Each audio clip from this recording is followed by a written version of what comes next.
যে বাড়িতে আমি থাকলাম আগে থাকতো আমার দাদা, তারপরে দাদার দাদা, আমি মরে গেলে থাকবে আমার ছেলে, তারপরে থাকবে আমার নাতিপুতি। তো এটা আমার বাড়ি হইলো কেমনে? আসল মালিক তো একজন, তিনি কে? কত টাকা দিয়ে ফ্ল্যাট কিনলাম, বাড়ি বানালাম, ইটালি থেকে টাইলস এনে গোসলখানাটা তৈরি করলাম, আমার জীবনের শেষ গোসলটা কি ওই গোসলখানায় হবে? চিল্লায় বলেন। এজন্য আসল ঘর হচ্ছে কবরের ঘর।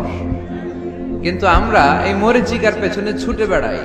ধোকা, এটা একটা ধোকা। সবাই ব্যস্ত, সুপার বিজি, খুব ব্যস্ত।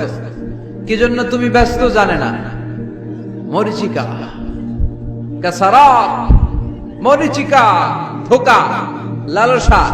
বল তুফিরুনাল হায়াতাদ দুনিয়া ওয়াল আখিরাতু খায়রু ওয়া আবকা।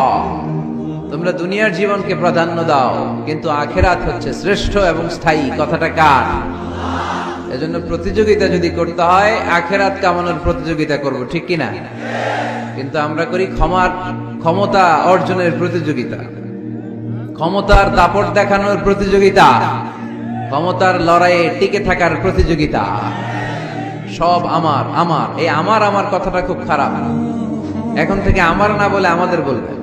কি বলবেন? আমাদের। তাহলে অহংকার একটু কমবে।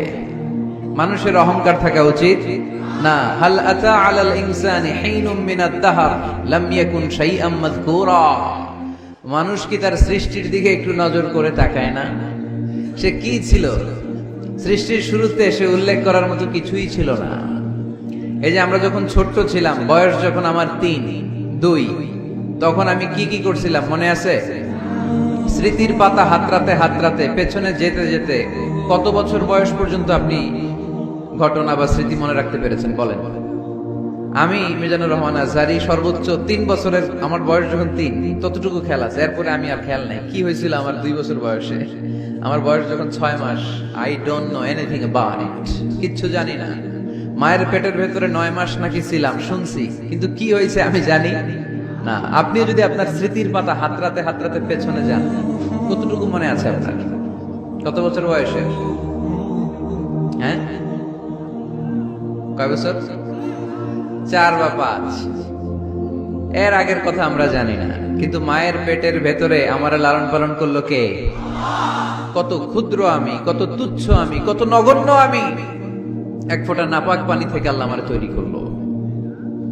Sperm drop, blood clot, little flesh, কিচ্ছু ছিলাম না। জোকের মতো, ব্যাঙের বাচ্চার মতো ছোট্ট মায়ের জরায়ুর দেয়ালে লেপ্টে ছিল। সেখান থেকে আস্তে আস্তে আমারে বড় করলো কে? আমার ভেতরে রুহের ফুৎকার দিল কে?